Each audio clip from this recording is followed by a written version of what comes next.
السلام علیکم۔ رات کے 8 بجے ہیں۔ یہ ریڈیو پاکستان ہے۔ خبرنامے کے ساتھ میں ہوں عشرت ثاقب اور میں ہوں عامر ہاشمی۔ سب سے پہلے ایک نظر آج کی خاص خبروں پر۔ وزیر اعظم نے کہا ہے کہ گوادر انٹرنیشنل ایئرپورٹ سے ملک بھر میں معیشت کو فائدہ ہوگا۔ شہباز شریف نے آج اسلام آباد میں وفاقی کابینہ کے اجلاس کی صدارت کرتے ہوئے یوٹیلیٹی سٹورز کارپوریشن کی فوری تشکیل نو کے لیے ایک کمیٹی تشکیل دے دی ہے۔ آج سینٹ کو بتایا گیا کہ سکھر سے حیدرآباد M6 موٹر وے منصوبے پر رواں سال کام شروع ہوگا۔ وزیر خزانہ نے عالمی اداروں کو پاکستان کے زراعت، قابل تجدید توانائی اور ادویہ سازی کے شعبوں میں سرمایہ کاری کرنے کی دعوت دی ہے۔ صنعتوں کے وزیر نے اشیاء ضروریہ کی قیمتوں کو قابو میں رکھنے کے حکومتی عزم کا اعادہ کیا ہے۔ پنجاب اسمبلی نے پتنگ بازی پر مکمل پابندی عائد کرتے ہوئے اسے ناقابل ضمانت جرم قرار دیا ہے۔ خیبر پختونخوا حکومت نے چھوٹے اور درمیانے درجے کے کاروبار کے فروغ کے لیے ایک ڈیجیٹل ایپ بز ہب کا اجرا کیا ہے۔ پاکستان نے عبوری افغان حکومت پر زور دیا ہے کہ وہ اپنی سرزمین دہشت گردوں کو پاکستان کے خلاف استعمال نہ کرنے دے۔ پاک فضائیہ کا JF-17 تھنڈر بلاک 3 جنگی جہازوں پر مشتمل دستہ سعودی عرب میں ہے، جہاں وہ کثیر ملکی فضائی لڑاکا مشق میں حصہ لے گا۔ بھارت کے غیر قانونی زیر قبضہ جموں و کشمیر میں حریت رہنماؤں نے آج گاؤں کدل قتل عام کے شہداء کی 35ویں برسی پر انہیں خراج عقیدت پیش کیا۔ اقوام متحدہ کی سلامتی کونسل میں پاکستان نے اسرائیل اور فلسطینیوں کے درمیان پائیدار امن کے لیے 2 ریاستی حل کو انتہائی موزوں لاحِ عمل قرار دیا ہے۔ ترکیہ کے شمالی اسکی ریزورٹ کرتالکیا کے ایک ہوٹل میں آتش زدگی کے واقعے میں 66 افراد جل کر ہلاک ہو گئے ہیں۔ خبروں کی تفصیل کے لیے پہلے عامر ہاشمی۔ شکریہ عائشہ ثاقب۔ وزیر اعظم محمد شہباز شریف نے کہا ہے کہ گوادر انٹرنیشنل ایئرپورٹ سے پورے ملک کی معیشت کو فائدہ پہنچے گا۔ آج اسلام آباد میں وفاقی کابینہ کے اجلاس کی صدارت کرتے ہوئے انہوں نے کہا کہ $23 کروڑ کی چینی گرانٹ سے تعمیر کیا گیا گوادر انٹرنیشنل ایئرپورٹ چین کی جانب سے پاکستان کے لیے ایک تحفہ ہے۔ انہوں نے کہا کہ گوادر انٹرنیشنل ایئرپورٹ سے پروازوں کا آغاز بھی خوش آئند ہے۔ وزیر اعظم نے کہا کہ بلوچستان میں قتل و غارت میں ملوث عناصر پاکستان کے دشمن ہیں۔ شہباز شریف نے کہا کہ گوادر پورٹ کی تکمیل میں رکاوٹیں ڈالنا بھی پاکستان سے دشمنی کے مترادف ہے۔ انہوں نے کہا کہ پاکستان کے دشمن یہ نہیں چاہتے تھے کہ گوادر پورٹ فعال ہو۔ انہوں نے کہا کہ حکومت ملک میں الیکٹرک گاڑیوں کے فروغ پر بھی توجہ دے رہی ہے اور اس سلسلے میں کئی اقدامات کیے جا رہے ہیں۔ شہباز شریف نے کہا کہ عالمی بینک کی جانب سے کنٹری پارٹنرشپ فریم ورک کے تحت آئندہ 10 سال کے لیے $20 ارب فراہم کرنے کا فیصلہ بھی ایک خوش آئند قدم ہے۔ انہوں نے کہا کہ ملکی شراکت داری لاحِ عمل کے تحت ملک کے مختلف سماجی شعبوں میں سرمایہ کاری کی جائے گی۔ وزیر اعظم نے کہا کہ تمام معاشی اشاریے مثبت رجحان ظاہر کر رہے ہیں، جو معیشت کے استحکام کے لیے حکومت کی کوششوں کا منہ بولتا ثبوت ہے۔ انہوں نے کہا کہ حکومت اس سال حج کے دوران پاکستانی عازمین کو بہترین سہولیات فراہم کرنے کے لیے بھرپور کوششیں کر رہی ہے۔ وزیر اعظم نے ملک سے فتنہ الخوارج کے خاتمے کے لیے بے مثال قربانیاں دینے پر افواج پاکستان اور پاکستانی عوام کو شاندار خراج تحسین پیش کیا۔ وزیر اعظم نے مستحقین تک وزیر اعظم کے امدادی پیکج کو پہنچانے کے لیے ایک نئی مؤثر حکمت عملی تشکیل دینے کی ہدایت کی ہے۔ شہباز شریف نے یوٹیلیٹی سٹورز کارپوریشن کے تعمیر نو کے عمل کو تیز کرنے کے لیے بھی ایک کمیٹی تشکیل دی۔ انہوں نے توشہ خانہ ایکٹ 2024 پر نظر ثانی کے لیے وزیر دفاع خواجہ محمد آصف کی سربراہی میں ایک اور کمیٹی بھی تشکیل دی تاکہ توشہ خانہ کے نظام میں مزید شفافیت لائی جا سکے۔ اس کے علاوہ کابینہ نے پاکستان میں کام کرنے والے 86 غیر ملکی پائلٹوں کے لائسنسوں کی مدت میں 2 سال اور رواں سال نئے شامل ہونے والے غیر ملکی پائلٹوں کے لائسنسوں کی مدت میں 3 سال کی توسیع کی منظوری دی۔ سینٹ کو آج بتایا گیا کہ سکھر سے حیدرآباد M6 موٹر وے منصوبے پر کام رواں سال شروع کر دیا جائے گا۔ وزیر مواصلات عبدالعلیم خان نے وقفہ سوالات کے دوران ایوان کو بتایا کہ اس موٹر وے کو کراچی تک توسیع دی جائے گی۔ انہوں نے کہا کہ اس کی تکمیل سے معیشت کو بہت فائدہ پہنچے گا۔ وزیر قانون و انصاف اعظم نذیر تارڑ نے ایوان کو بتایا کہ حکومت مختلف کھیلوں کے فروغ پر توجہ دے رہی ہے تاکہ نوجوانوں کی صلاحیتوں کو بروئے کار لایا جا سکے۔ نائب وزیر اعظم اور وزیر خارجہ محمد اسحاق ڈار نے ایوان کو تحریری جواب میں بتایا کہ وزارت امور خارجہ غیر ملکی جیلوں میں قید پاکستانی قیدیوں کے لیے ایک جامع قونسلر پالیسی تیار کر رہی ہے۔ انہوں نے کہا کہ اس پالیسی کو تشکیل دیتے ہوئے پاکستان بین الاقوامی فریم ورک کے ذریعے بیرون ملک اپنے شہریوں کا تحفظ جاری رکھے ہوئے ہے۔ ایک توجہ دلاؤ نوٹس کا جواب دیتے ہوئے وزیر قومی تحفظ و خوراک رانا تنویر حسین نے کہا کہ ملک میں چاول کے برآمد کنندگان کو تمام سہولیات مہیا کی جا رہی ہیں۔ وفاقی وزیر نے کہا کہ انہوں نے چاول کے برآمد کنندگان سے ملاقاتیں کر کے موقع پر ان کے مسائل حل کیے ہیں۔ رانا تنویر حسین نے کہا کہ پاکستان کی چاول کی برآمدات کا ہدف گزشتہ سال سے زیادہ مقرر کیا گیا ہے۔ آبی وسائل کے وزیر مصدق ملک نے واضح کیا کہ چولستان نہر کا منصوبہ دریائے سندھ کی بجائے دریائے ستلج پر تعمیر کیا جائے گا۔ انہوں نے کہا کہ ہر صوبے کو اپنی ضروریات کے مطابق پانی استعمال کرنے کا حق ہے۔ سینٹ کا اجلاس اب جمعے کی صبح 10:30 بجے منعقد ہوگا۔ قومی اسمبلی کو آج بتایا گیا کہ الیکشن کمیشن خواتین اور مرد رائے دہندگان کے ووٹ ڈالنے کی شرح کے درمیان صنفی فرق کم کرنے کے لیے اقدامات کر رہا ہے۔ وزیر پارلیمانی امور اعظم نذیر تارڑ نے ایک توجہ دلاؤ نوٹس کا جواب دیتے ہوئے کہا کہ حکومت اس سلسلے میں ہر ممکن تعاون فراہم کر رہی ہے۔ وزیر پارلیمانی امور نے اس اعتماد کا اظہار کیا کہ نادرا اور دیگر محکموں کی کوششوں اور تعاون سے اس فرق کو مزید کم کیا جائے گا۔ پارلیمانی سیکرٹری صحت نیلسن عظیم نے ایک اور توجہ دلاؤ نوٹس کا جواب دیتے ہوئے کہا کہ پیمز، پولی کلینک اور وفاقی دارالحکومت کے دیگر اسپتالوں میں وینٹیلیٹرز، ٹیسٹنگ مشینوں اور جین ایکسپرٹ نظام جیسے ضروری طبی آلات کی کوئی کمی نہیں ہے۔ ایوان کا اجلاس اب کل دوپہر 2 بجے ہوگا۔ یہ خبریں آپ ریڈیو پاکستان سے سن رہے ہیں۔ نائب وزیر اعظم اور وزیر خارجہ محمد اسحاق ڈار نے امریکی سینٹ کی جانب سے بطور وزیر خارجہ تعیناتی کی متفقہ تصدیق پر مارکو روبیو کو مبارکباد دی ہے۔ سماجی رابطے کی ویب سائٹ ایکس پر ایک پوسٹ میں انہوں نے کہا کہ پاکستان دو طرفہ تعلقات کو مضبوط بنانے کے لیے ان کے ساتھ مل کر کام کرنے کا خواہاں ہے۔ وزیر داخلہ محسن نقوی نے صدر ڈونلڈ ٹرمپ کی جانب سے صدارت کا عہدہ سنبھالنے پر امریکی سینیٹرز اور اراکین کانگریس کو مبارکباد دی ہے اور امریکی عوام کے لیے نیک خواہشات کا اظہار کیا ہے۔ واشنگٹن میں استقبالیے کے دوران محسن نقوی نے سینیٹر ٹومی ٹیوبرول، رکن کانگریس کین کیلورٹ، سابق برطانوی وزیر اعظم لیز ٹرس اور مسیسیپی کے گورنر فل برائنٹ سے ملاقات کی۔ اس موقع پر باہمی دلچسپی اور دو طرفہ تعلقات پر تبادلہ خیال کیا گیا۔ محسن نقوی نے امید ظاہر کی کہ صدر ڈونلڈ ٹرمپ کے دور میں پاکستان امریکہ تعلقات میں نئے باب کا آغاز ہوگا۔ سینٹ کے چیئرمین سید یوسف رضا گیلانی نے سویڈن کے ساتھ دو طرفہ تعلقات مزید مستحکم کرنے کے لیے پاکستان کے عزم کا اعادہ کیا ہے۔ انہوں نے یہ بات سویڈن کی سفیر الیگزینڈرا کینلبرگ وان لینڈے سے آج اسلام آباد میں ملاقات کے دوران کہی۔ چیئرمین سینٹ نے سیاسی مذاکرات، تجارت اور سرمایہ کاری، تعلیم اور عوام کی سطح پر تبادلوں کے شعبوں میں تعلقات کو مزید مستحکم کرنے پر زور دیا۔ سید یوسف رضا گیلانی نے پاکستان اور سویڈن کے درمیان بین الپارلیمانی تعلقات کے استحکام کی اہمیت پر زور دیتے ہوئے اسے دو طرفہ تعلقات کا اہم جزو قرار دیا۔ وزیر خزانہ محمد اورنگزیب نے عالمی سرمایہ کار اداروں سے کہا ہے کہ وہ پاکستان میں زراعت، آئی ٹی، قابل تجدید توانائی اور ادویہ سازی کے شعبوں میں سرمایہ کاری کریں۔ انہوں نے WEF ویب سائٹ پر شائع ہونے والے ایک مضمون میں پاکستان کی انقلابی تبدیلی کے اس سفر کا خصوصی طور پر ذکر کیا جو اس نے اقتصادی استحکام اور ترقی کی جانب حالیہ برسوں میں شروع کیا ہے۔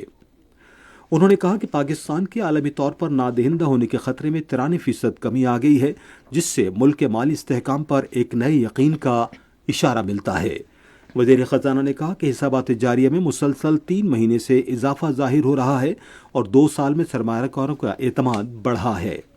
انہوں نے کہا کہ رواں مالی سال کے پہلے 6 مہینے میں براہ راست غیر ملکی سرمایہ کاری میں 20% اضافہ ہوا ہے، جس سے پاکستان کی اقتصادی شرح نمو پر نئے اعتماد کا اظہار ہوتا ہے۔ وزیر خزانہ عالمی اقتصادی فورم کے سالانہ اجلاس میں پاکستان کی نمائندگی کرنے کل ڈیووس پہنچے تھے۔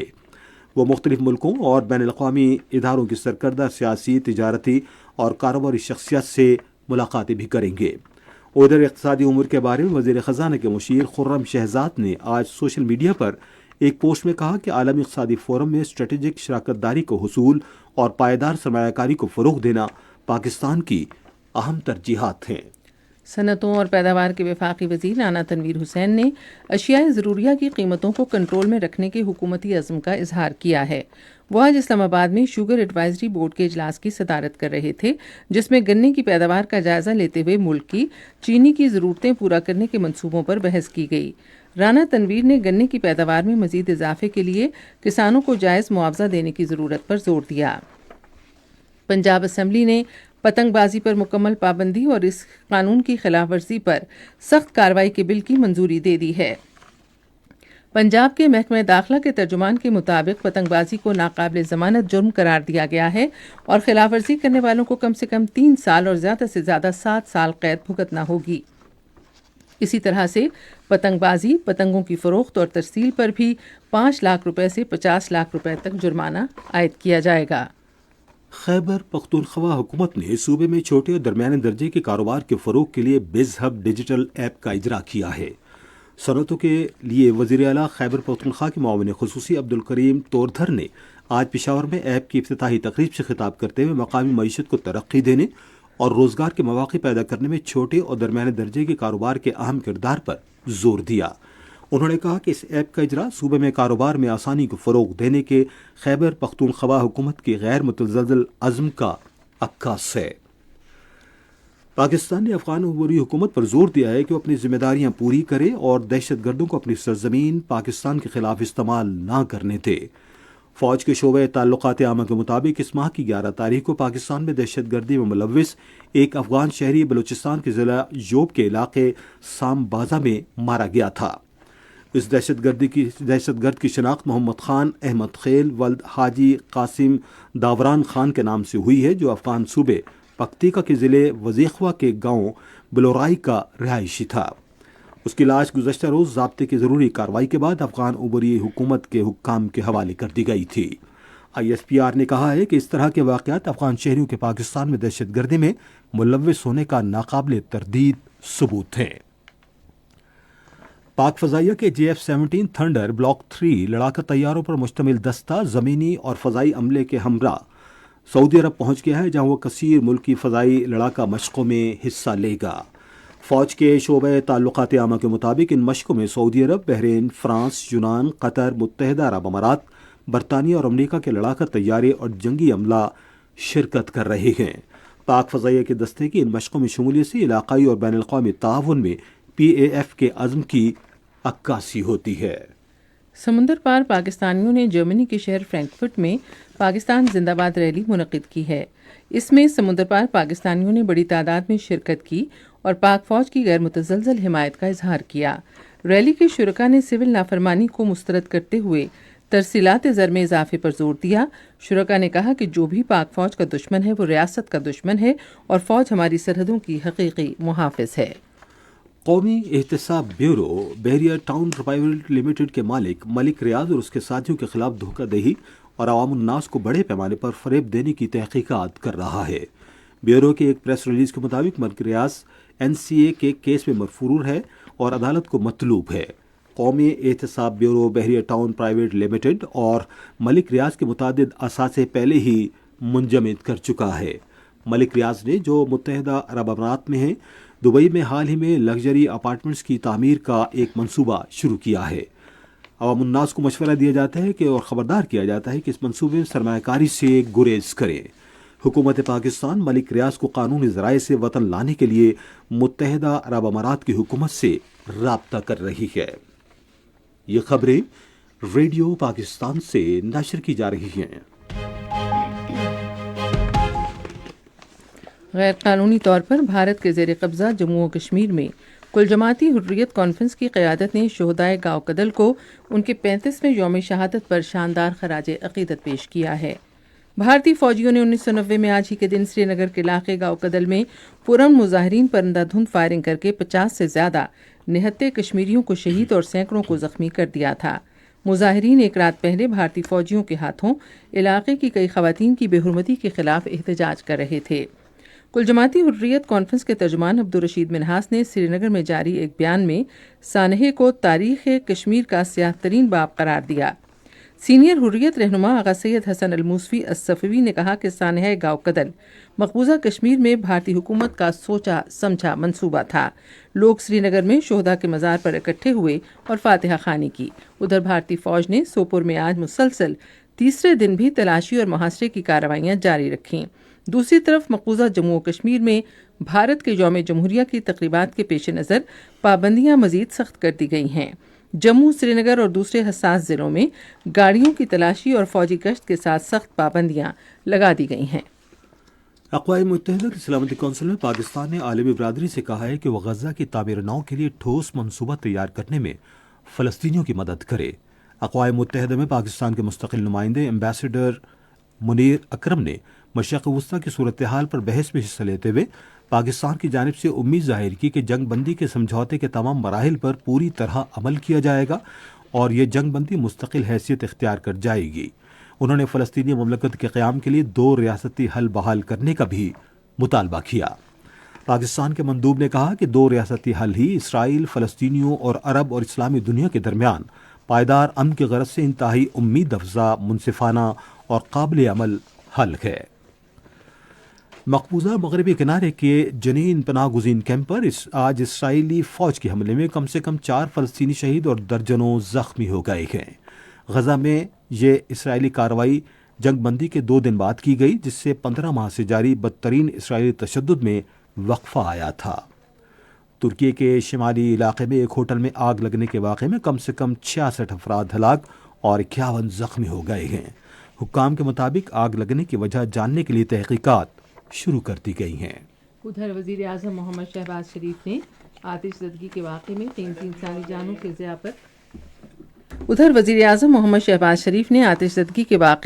انسانی جانوں کے ضیاع پر افسوس کا اظہار کیا۔ سماجی رابطے کی ویب سائٹ ایکس پر انہوں نے ترکی کے صدر رجب طیب اردوان، ترک عوام اور خصوصاً اس واقعے میں جاں بحق ہونے والوں کے سوگوار خاندانوں سے دلی تعزیت کی۔ وزیر اعظم نے زخمیوں کی جلد صحتیابی کے لیے بھی دعا کی۔ افغانستان میں عبوری طالبان حکومت نے امریکہ کے ساتھ قیدیوں کے تبادلے کے معاہدے میں امریکی قیدیوں کو رہا کرنے کا اعلان کیا ہے۔ افغان وزارت خارجہ کے مطابق یہ معاہدہ قطر کی ثالثی میں طے پایا ہے۔ لیبیا میں 88 تارکین وطن کو، جن کی کشتی الٹ گئی تھی، ساحلی محافظوں نے بچا لیا۔ لیبیا کوسٹ گارڈ کے مطابق یہ غیر قانونی تارکین وطن بحیرہ روم عبور کر کے یورپ جانے کی کوشش کر رہے تھے۔ اور بیلاروس میں صدارتی انتخابات کے لیے ابتدائی ووٹنگ آج شروع ہوئی، جو ہفتے کے دن تک جاری رہے گی۔ صدارتی انتخابات اتوار کو ہوں گے۔ موجودہ صدر الیگزینڈر لوکاشینکو سمیت 5 امیدوار صدارتی انتخاب میں حصہ لے رہے ہیں۔ آپ سن رہے ہیں ریڈیو خبرنامہ۔ اب پیش ہے کھیلوں کی خبریں۔ ملیشیا کے شہر جوہر میں آئی سی سی کے خواتین کے انڈر 19 T20 عالمی کپ 2025 میں کل پاکستان کا مقابلہ آئرلینڈ سے ہوگا۔ میچ صبح 10:30 بجے شروع ہوگا۔ آج کراچی یوتھ کلب میں سندھ کے محکمہ کھیل کی جانب سے قائد اعظم گیمز 2024 میں کراچی ایوارڈ جیتنے والے ایتھلیٹس کے اعزاز میں ایک تقریب کا انعقاد کیا گیا۔ سندھ کے کھیلوں کے وزیر سردار محمد بخش مہر تقریب کے مہمان خصوصی تھے۔ تقریب سے خطاب کرتے ہوئے انہوں نے طلائی تمغے جیتنے والے ایتھلیٹس کے لیے 1 لاکھ روپے نقد، چاندی کے تمغے حاصل کرنے والوں کے لیے 75,000 روپے اور کانسی کے تمغے حاصل کرنے والے ایتھلیٹس کے لیے 50,000 روپے نقد انعام کا اعلان کیا۔ انہوں نے کہا کہ سندھ حکومت صوبے بھر میں دیگر معمول کی کھیلوں کے ساتھ خواجہ سراؤں کو کھیلوں کی سہولتیں فراہم کرنے کا منصوبہ رکھتی ہے۔ پاکستان سپر لیگ کے فرنچائز پشاور زلمئی اور کویت کرکٹ کے مفاہمت کی یادداشت پر دستخط کیے ہیں۔ معاہدہ ملک خصوصاً خیبر پختونخوا کے کرکٹرز کو تبادلہ پروگرام کے تحت کویت کی نمائندگی کرنے کا موقع ملے گا۔ اس پروگرام سے پاکستانی کھلاڑیوں کو کویت میں نہ صرف اپنی صلاحیتیں دکھانے کا موقع ملے گا بلکہ 2 برادر ملکوں کے درمیان تعلقات بھی مستحکم ہوں گے۔ گلگت بلتستان کے سیاحت اور ثقافت کے محکمے کی جانب سے اسکردو میں 2 روزہ ونٹر سپورٹس فیسٹیول ختم ہو گیا۔ اس موقع پر آئس ہاکی اور اسکیٹنگ سمیت کھیلوں کے دلچسپ مقابلے ہوئے، جن میں بلتستان ڈویژن کے تمام 4 ضلعوں اسکردو، گھانچے، شگر اور کھرمنگ کی ٹیموں نے حصہ لیا۔ میلے میں مقامی ثقافتی موسیقی اور رقص پیش کیا گیا، جبکہ بلتی، روایتی ملبوسات اور دیگر فنون اور دستکاریاں بھی نمائش کے لیے رکھی گئی تھیں۔ اب سنتے ہیں تجارتی خبریں۔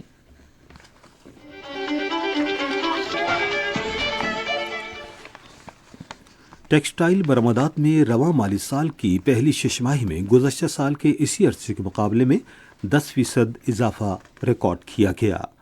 پاکستان ادارہ شماریات کے جاری کیے گئے اعداد و شمار کے مطابق رواں مالی سال کی پہلی شش ماہی میں ٹیکسٹائل برآمدات 9 ارب 8 کروڑ 45 لاکھ 64 ہزار ڈالر ریکارڈ کی گئی، جبکہ گزشتہ مالی سال کے اسی عرصے میں یہ 8 ارب 28 کروڑ 32 لاکھ 46 ہزار ڈالر رہیں۔ دسمبر 2024 میں سالانہ بنیادوں پر گزشتہ سال کے اسی عرصے کے مقابلے میں ٹیکسٹائل برآمدات میں 5.55% ریکارڈ کیا گیا۔ دسمبر 2024 میں ٹیکسٹائل کی ملکی برآمدات 1 ارب 47 کروڑ 73 لاکھ 2 ہزار ڈالر ریکارڈ کی گئی، جبکہ دسمبر 2023 میں یہ 1 ارب 39 کروڑ 96 لاکھ 52 ہزار ڈالر تھی۔ پاکستان اسٹاک ایکسچینج میں آج مندی کا رجحان دیکھا گیا۔ KSE 100 انڈیکس 802 پوائنٹس کی کمی کے بعد مارکیٹ کے اختتام پر 1,15,042 پوائنٹس پر بند ہوا۔ مجموعی تجارتی حجم 767 ملین سے زائد حصے سے ریکارڈ کیا گیا، جبکہ کل 675 ملین سے زائد حصے کا لین دین ہوا تھا۔ آج جنریو پوئی کے کمپنی کے سب سے زیادہ 114 ملین سے زائد حصے کا کاروبار ہوا۔ آج مجموعی طور پر 450 کمپنیوں کے حصص کا لین دین ہوا، جس میں سے 135 کمپنیوں کے حصص کی قیمتوں میں اضافہ، 266 میں کمی، جبکہ 49 کمپنیوں کے حصص کی قیمتوں میں استحکام دیکھا گیا۔ ہویس پاک لمیٹڈ کمپنی کے حصص کی قیمتوں میں سب سے زیادہ 121 روپے 84 پیسے کا اضافہ، جبکہ یونیلیور پاکستان فوڈ لمیٹڈ کے حصص کی قیمتوں میں 299 روپے 49 پیسے کی کمی ہوئی۔ نیشنل بینک کے اعلان کے مطابق روپے اور دیگر غیر ملکی کرنسیوں کے درمیان شرح تبادلہ یہ رہی۔ امریکی ڈالر قیمت خرید 278 روپے 55 پیسے اور قیمت فروخت 279 روپے 5 پیسے۔ پاؤنڈ اسٹرلنگ قیمت خرید 341 روپے 59 پیسے اور قیمت فروخت 342 روپے 20 پیسے۔ یورو قیمت خرید 288 روپے 57 پیسے اور قیمت فروخت 289 روپے 9 پیسے۔ سعودی ریال قیمت خرید 74 روپے 4 پیسے اور قیمت فروخت 74 روپے 17 پیسے۔ UAE درہم قیمت خرید 76 روپے 15 پیسے اور قیمت فروخت 76 روپے 29 پیسے۔ اور جاپانی ین قیمت خرید 1 روپیہ 79 پیسے اور قیمت فروخت 1 روپیہ 79 پیسے۔ آج کراچی میں 10 گرام سونے کی قیمت 2,44,774 روپے رہی۔ کراچی پورٹ ٹرسٹ پر گزشتہ 24 گھنٹے کے دوران 1,75,823 میٹرک ٹن سامان کی نقل و حمل ہوئی، جس میں سے 31,191 میٹرک ٹن برآمدی اور 1,44,632 میٹرک ٹن درآمدی سامان شامل تھا۔ آپ سن رہے ہیں ریڈیو خبرنامہ۔ اب ہم چلیں گے فن کی دنیا میں۔ معروف فلمی اداکارہ سلما ممتاز کی 13ویں برسی آج منائی گئی۔ 1926 میں جالندھر میں پیدا ہوئیں، تقسیم کے بعد پاکستان آ گئیں اور لاہور میں سکونت پذیر ہوئیں۔ سلما ممتاز نے بطور اداکارہ اپنے فلمی سفر کا آغاز 1960 میں اردو فلم نیلوفر سے کیا۔ انہوں نے اپنے کیریئر کے دوران 300 سے زیادہ پنجابی فلموں میں اداکاری کی۔ ان کی چند مشہور فلموں میں دل میرا دھڑکن تیری، ہیر رانجھا اور شیراں دی جوڑی شامل ہیں۔ سلما ممتاز نے ہدایت کار اور پروڈیوسر کے طور پر کیمرے کے پیچھے بھی کام کیا۔ سلما ممتاز 2012 میں آج ہی کے دن 85 سال کی عمر میں لاہور میں انتقال کر گئیں۔ جشن ریختہ کا ایڈیشن 2025 اگلے ماہ کی 1 اور 2 تاریخ کو دبئی کے مشہور زبیل پارک میں ہوگا۔ اس سال اردو زبان کے بڑے سالانہ میلے جشن ریختہ میں اردو اور فارسی زبان کے مشہور زمانہ شاعر مرزا اسد اللہ خان غالب کو خراج عقیدت پیش کیا جائے گا۔ مرزا اسد اللہ خان غالب کا انتقال 1869 میں ہوا۔ وہ بھارت اور پاکستان دونوں ملکوں میں اردو زبان و ادب میں ایک مقام رکھتے تھے۔ ریختہ انٹرنیشنل کلچرل ایونٹس 2015 کے بعد سے جشن ریختہ فیسٹیول کا باقاعدگی سے انعقاد کرتا ہے۔ فیسٹیول میں بھارت، پاکستان اور دیگر ملکوں سے 100 سے زیادہ فنکار اور شعراء شرکت کریں گے۔ اب چلتے ہیں سائنس کی دنیا میں۔ رواں ماہ کے آخر میں ایک شاندار آسمانی نظارہ رونما ہونے والا ہے، جس میں 5 بڑے سیارے عطارد، زہرہ، مریخ، مشتری اور زحل رات میں آسمان پر ایک سیدھ میں نظر آئیں گے۔ اسپارکو کے مطابق نایاب فلکیاتی نظارہ پلانیٹری پریڈ مختلف دنوں تک دیکھا جا سکے گا، جو ہمارے شمسی نظام کی خوبصورتی دیکھنے کا خوبصورت موقع ہے۔ یہ ایک نایاب موقع ہوتا ہے جب ہر سیارہ مختلف رفتار کے ساتھ سورج کے گرد مخصوص مدار میں چکر لگاتا ہے۔ ستاروں کا ایک سیدھ میں ہونا غروب آفتاب کے بعد زیادہ واضح ہوگا، جہاں پر سیارہ افق پر محراب کی سطح پر نظر آئیں گے۔ یہ نظارہ عام آدمی اور ماہر فلکیات کو انسانی آنکھ یا دوربین کے ساتھ سیاروں کی واضح پوزیشن دیکھنے میں مدد دے گا۔ گریناڈا کی یونیورسٹی کی جانب سے سائنسدانوں کی ایک ٹیم نے مختلف وقفے سے کھانے پینے سے ہر چیز کے فوائد پر تحقیق کی ہے۔ وقفے سے بلڈ شوگر میں بہتری اور پیٹ کی چربی میں کمی واقع ہوتی ہے۔ اس کے علاوہ یہ موٹاپے کا شکار افراد کا وزن کم کرنے اور دل کی بیماریوں کی روک تھام کے لیے انتہائی مفید ہے۔ اور اب موسم کی تازہ ترین صورتحال جانتے ہیں ماہر موسمیات عبدالشکور سے۔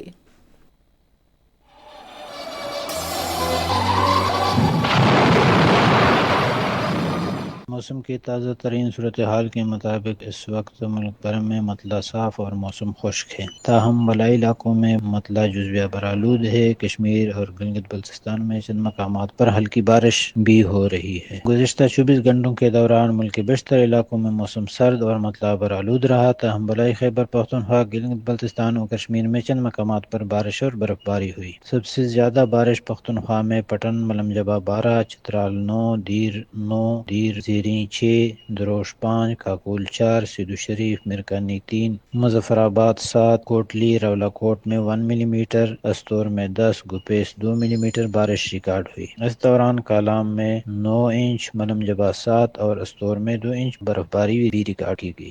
آج ریکارڈ کیے گئے کم سے کم درجہ حرارت لے -9، گوپیس کردو -5، ہنزا استور -2۔ دوسرے بڑے شہروں میں کم سے کم درجہ حرارت Islamabad 4 degree centigrade, Murree 0 degree centigrade, Lahore 7 degree centigrade, Karachi 12 degree centigrade, Peshawar 5، Quetta 0، Muzaffarabad 3 اور گلگت میں 0 ڈگری سینٹی گریڈ ریکارڈ کیا گیا۔ آئندہ 24 گھنٹوں کے دوران ملک کے بیشتر علاقوں میں موسم سرد اور خشک رہنے کا امکان، تاہم کشمیر، گلگت بلتستان، بالائی خیبر پختونخوا اور شمال مغربی بلوچستان میں بارش اور پہاڑوں پر برف باری کی توقع۔ تاہم صبح اور رات کے اوقات میں پنجاب کے بیشتر اضلاع اور بالائی سندھ میں ہلکی سے درمیانی دھند چھائے رہنے کی توقع۔ اہم خبروں کا خلاصہ آخر میں ایک بار پھر سن لیجیے۔ وزیر اعظم نے کہا ہے کہ گوادر انٹرنیشنل ایئرپورٹ سے ملک بھر میں معیشت کو فائدہ ہوگا۔ شہباز شریف نے آج اسلام آباد میں وفاقی کابینہ کے اجلاس کی صدارت کرتے ہوئے یوٹیلیٹی سٹورز کارپوریشن کی فوری تشکیل نو کے لیے ایک کمیٹی تشکیل دے دی۔ آج سینٹ کو بتایا گیا کہ سکھر سے حیدرآباد M6 موٹر وے منصوبے پر رواں سال کام شروع ہوگا۔ وزیر خزانہ نے عالمی اداروں کو پاکستان کے زراعت، قابل تجدید توانائی اور ادویہ سازی کے شعبوں میں سرمایہ کاری کرنے کی دعوت دی ہے۔ خبرنامہ آپ نے سنا۔ پینل انجینئر تھے نوید اکرم، سپروائزر شعبہ اردو ہنا شاہد، مدیر ہوم ڈیسک کمل شمیم، مدیر فورن ڈیسک سجاد عامر، نیوز پروڈیوسر متی اللہ، نیوز مدیر اعلیٰ عبدالباسط خان اور نگران اعلیٰ امان اللہ سپرا۔ یہ پیشکش تھی شعبہ خبر ریڈیو پاکستان کی۔ مزید خبروں اور تجزیوں کے لیے آئیے ہماری ویب سائٹ پر radio.gov.pk اور آپ ریڈیو پاکستان کے آفیشیل فیس بک پیج ریڈیو پاکستان نیوز پر خبرنامے کی براہ راست ویڈیو سٹریمنگ بھی ملاحظہ کر سکتے ہیں۔ اسی کے ساتھ اشرت ثاقب اور عامر ہاشمی کو اجازت دیجیے۔ اللہ نگہبان۔